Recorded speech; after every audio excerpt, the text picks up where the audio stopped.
রামিসা হত্যা মামলার পেপার বুক তৈরি করে মৃত্যুদণ্ড রেফারেন্স শুনানির যে প্রস্তুতি সেটি সম্পন্ন দ্রুততর হবে যদি আজকের মধ্যেই আপনারা এই আদেশটি যদি স্বাক্ষর করে যদি সংশ্লিষ্ট সেকশনে পাঠিয়ে দেন। তা আদালত বলেছেন যে আজকেই দুপুরের মধ্যে তারা এই আদেশটি অর্থাৎ তাদের মৃত্যুদণ্ডপ্রাপ্ত দুজন ব্যক্তি সোহেল এবং স্বপ্না তাদের আপিল মঞ্জুরির যে আদেশ জেল আপিল মঞ্জুরির আদেশটি তারা সেকশনে পাঠিয়ে দেবেন এবং আমরা প্রত্যাশা করি সেটি যাওয়ার পরেই রামিসা হত্যা মামলার মৃত্যুদণ্ড রেফারেন্স শুনানির জন্য প্রস্তুতির কাজটা অনেক দূর এগিয়ে যাবে, পেপার বুক তৈরি হয়ে যাবে।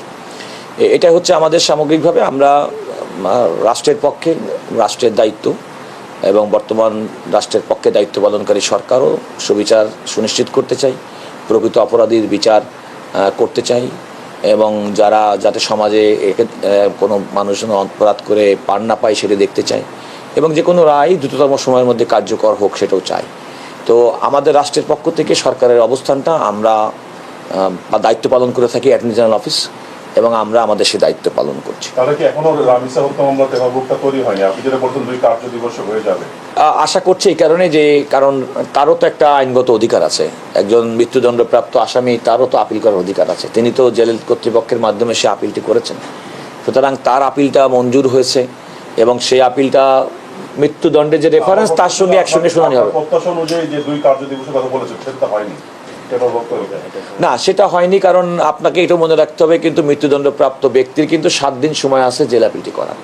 তো তারা সেই জেল আপিলটি 7 দিন পর্যন্ত তাদের তো সেই আইনি বাধ্যবাধকতার যে সময় সে সময়টুকু তাদেরকে তো দিতে হবে। জেল আপিলে ওই দুই আসামি কি যদি আমাদের একটু বলতেন। আসলে আমি জেল আপিলে মূল দণ্ডপ্রাপ্ত আসামি সে আপিলের গ্রাউন্ড হিসেবে বলেছে যে আমি আর্থিকভাবে অসচ্ছল, আমি অটোরিকশা গ্যারেজে মিস্ত্রির কাজ করতাম, আমি নিয়মিত ইয়াবা মাদকাসক্ত ছিলাম, আমি মাদকাসক্ত নেশাগ্রস্ত হওয়ায় কারণে পরিবারে প্রায় ঝগড়া বিবাদ লেগেই থাকতো। ইতিপূর্বে আমি কোনো অপরাধে জড়িত ছিলাম না। পত্র মামলার ভিকটিমের সাথে যে ঘটনা ঘটেছে তা মাদকাসক্ত ও নেশাগ্রস্ত অবস্থায় হয়েছে।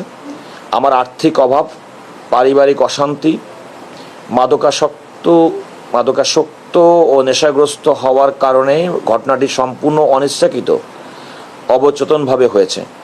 কিভাবে যে ঘটনাটি ঘটেছে আমি বুঝতে পারি নাই। আমার একটিমাত্র ছেলের পড়াশুনো খরচ ও পরিবারের ভরণ পোষণ করার মতো কেউ নাই। আমি ভুল করেছি, আমি ক্ষমা চাই। এটা প্রকারান্তরে এই মামলা এই জেল আপিলের যে কারণ হিসেবে উল্লেখ করেছেন তার মাধ্যমে তিনি এই ঘটনা স্বীকার করেছেন ঘটনার এবং সেক্ষেত্রে তিনি কয়েকটি এক্সটেনিয়াস ফ্যাক্টরকে উল্লেখ করেছেন, তার মধ্যে হচ্ছে তার পারিবারিক অশান্তি, তার মধ্যে উল্লেখ করেছেন তার মাদকাসক্তি, নেশাগ্রস্ততা। এগুলো আপিল করার ক্ষেত্রে অনেক সময় অনেকে পিলি নেয়, এগুলো চূড়ান্ত বিবেচনা হবে যে নিম্ন আদালত যে রায় দিয়েছেন যথোপযুক্ত সাক্ষী প্রমাণের ভিত্তিতে সেই রায়টি দিয়েছেন।